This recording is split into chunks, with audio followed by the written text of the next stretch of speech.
So today on That Homestead Family, we're cleaning out the fridge because we've made a new compost bin.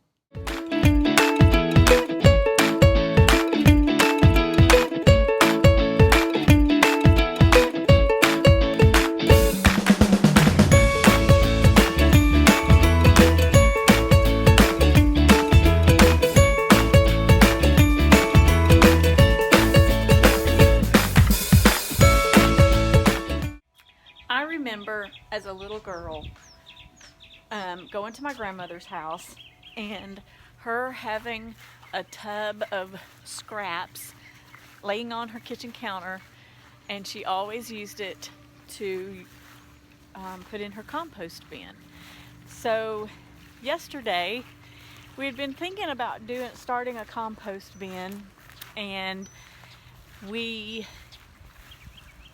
we're back and forth about where should we put it, so it's not like if it gets too smelly, you know, where's the best place to put it. I do know that keeping it under the shade is one thing that's really good, and if you keep the balance between the nitrogen and the carbon, if you keep it at the ratio that it needs to be, that you won't have the smell. So yesterday we had some leftover concrete blocks, and they had just been sitting around. We had something that we wanted to use them for. It hasn't happened yet, so I figured instead of the blocks just sitting in the yard, let's do something with them. So here's what we created yesterday. We took 3 layers of concrete block and stacked them, and let's see, what is that, 3 blocks high, and we just made a little bin. So they say that a bin 3 foot by 3 foot by 3 foot is plenty to start with. Now we had 1/2 block right there that worked out perfectly for the way that we staggered the concrete blocks. You know, sort of like how a bricklayer will stagger the bricks when they lay them. Now these are not concreted together, so at any time we can take this apart and move it or do whatever we want to do. But it didn't work out quite right here, so I'm going to go to the hardware store. Next time I go, I'm just going to pick up a 1/2 block and fill in that gap, and it'll all work out nicely. But so here's our new compost bin, and I'm excited about getting it started. One thing I'm looking forward to by using this composting bin is to be able to repurpose our leftovers. Our family, most of our children are grown now and have families of their own. We do have one granddaughter that lives with us, and she has been a blessing, a special blessing to us. But we've gone from a family of 6 to a family of 3, and reducing how much we cook has been a struggle for my husband and I both. And we tend to have a lot of leftovers after a meal. We put them in the refrigerator with the best of intentions. Hey, we'll eat that, you know, tomorrow or the next day. And we try to have leftover night at home to kind of clean out the refrigerator, but invariably we just wind up with a lot of tubs of leftover stuff that never gets used. So I'm excited about the ability to take some of those leftovers, put them in our compost bin, or either feed them to our ducks and chickens. I want to give you a list of some of the do's and don'ts, or what you can use and what you can't use in your compost bin. So we're going to go ahead inside to the refrigerator, go through some of the things that we have, and see what's usable and what's not usable. Okay, so the first thing that you want to probably start your initial compost bin with is a layer of brown. And that would be like dried leaves, shredded hay, small branches, and just put a couple of inches on the very bottom with those types of things. And then we'll start with our green stuff. So let me get into the refrigerator and see what we've got.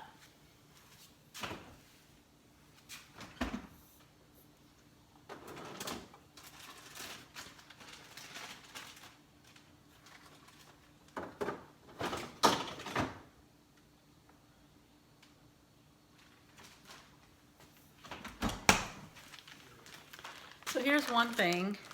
We've got some lettuce that's starting to turn brown and get a little mushy. It's not really good to eat anymore. So that would be your green, and you want to have a 2-to-1 ratio of brown to green. So lettuce is a good start for adding that to the compost bin. Let's see what else we've got.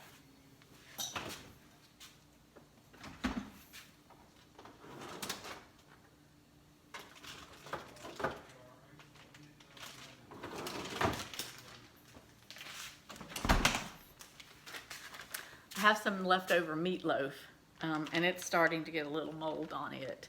You ever get into the refrigerator and find something that you can't even identify what it is? So I can't put this in the compost bin, and also it's not really good for the chickens.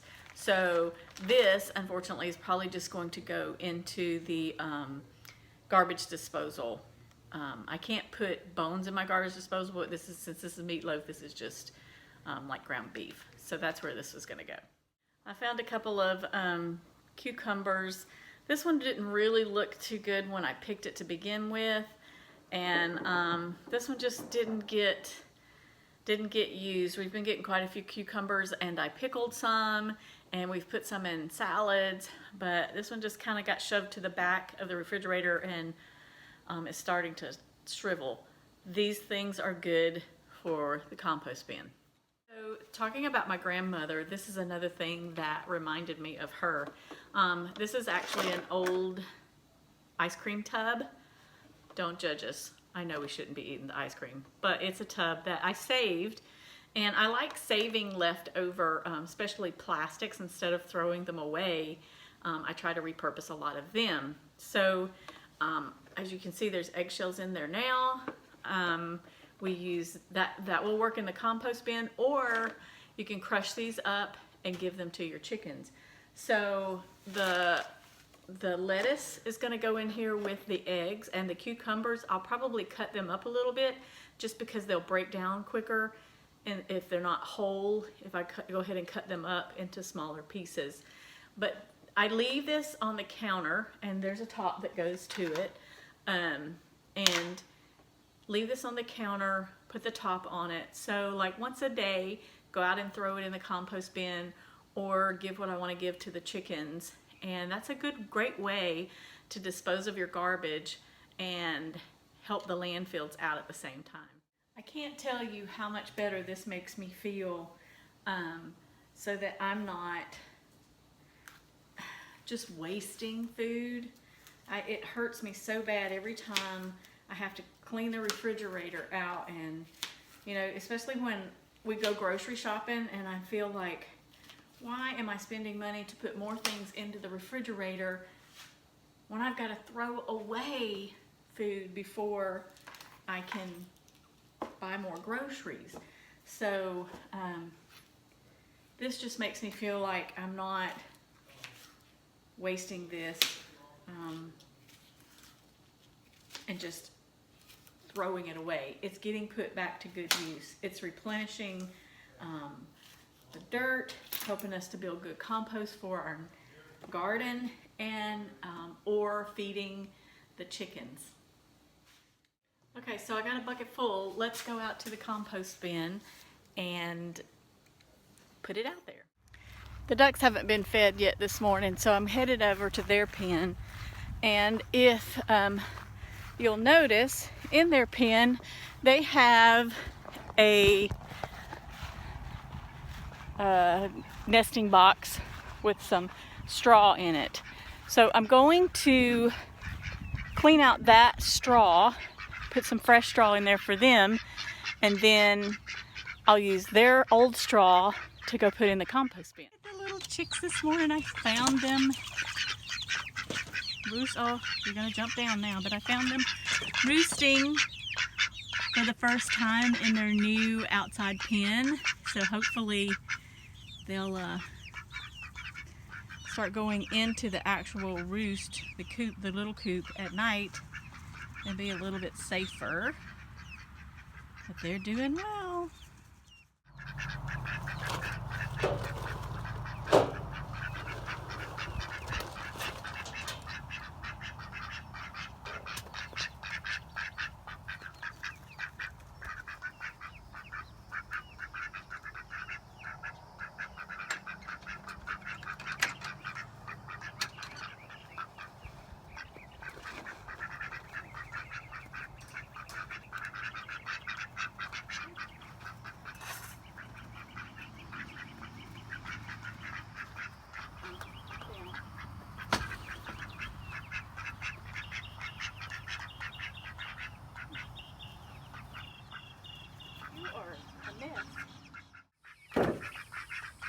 Can you grab me that hay out of there?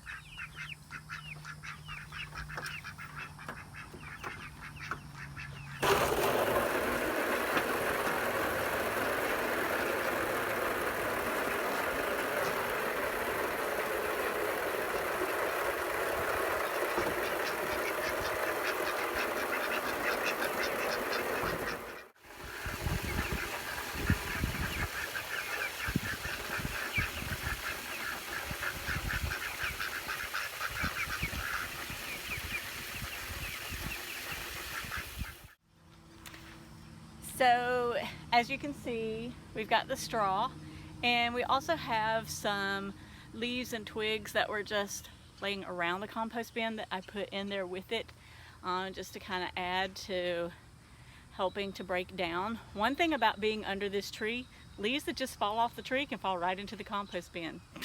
So it's less work for me, right?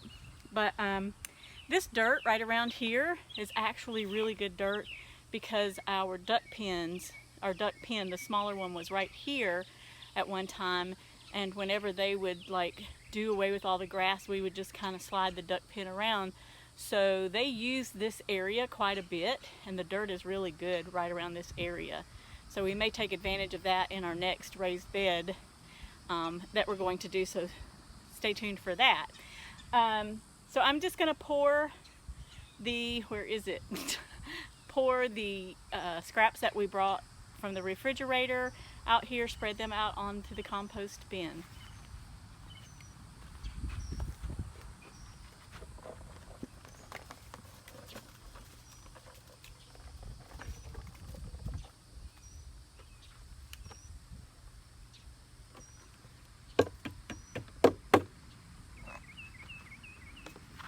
I'll take my bucket back inside to wash it out and put it back on the kitchen counter. So throughout the day, anytime that I have any scraps, I'll just throw this in here, and tomorrow or the end of the day today, I'll come back out here and add to it. As I add to it with the green stuff, I'll continually put more brown stuff and layer it back and forth, so we don't have this exposed matter that attracts flies and that sort of thing, and it doesn't smell. We are kind of close to the house, which was a concern for my husband, Mr. Homesteader, but I think if we keep the balance right, we can keep the smell down, so I don't think it'll be an issue for us. Here's our first layer of composting. I'm excited. I know it's kind of nerdy to get excited about this kind of thing, but I'm excited. Here in Florida, we have an unusually long growing season. We can plant all the way through September for some things, and one of the things that we can plant in September are the pink-eyed purple hull peas that we bought in our last video on the road trip to Vidalia, Georgia. I made some planting pots out of just a roll of old newspaper and rolled them up around a bottle. Someone asked me if I would do a video on a tutorial on how to do that, and I will in another video do a tutorial on how to roll those up and use those for seed pots, because you don't even have to like throw away the pot. You can just bury the whole thing because the paper is biodegradable too, so it works out real well. But this is our next batch of seedlings, and we are going to be doing a new raised bed garden and planting the whole garden, the whole raised bed, in just purple hull peas on one side and beans on the other side. So stay tuned for that. I'm excited about this, but I need to get some water on these babies right now. That I have found to be easy to water these. You know, this is my way of doing it. It may not work best for you. One thing about being a homesteader is learning what works best for you. But I don't like taking the water hose because I can't get it low enough to not just disperse the water too much and expose the seeds. So I just take a regular water bottle and just poke holes in the top of the water bottle, and it works like a great sprinkler just to water these guys. You want to keep them moist, and just the heat here in Florida, it doesn't take long for them to dry out. I'll probably need another bottle, fill up another bottle here, but this is one way that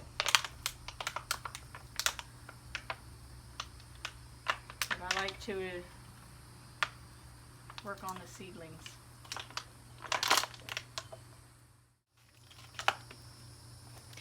You know, one of the things that we kid about here on the homestead is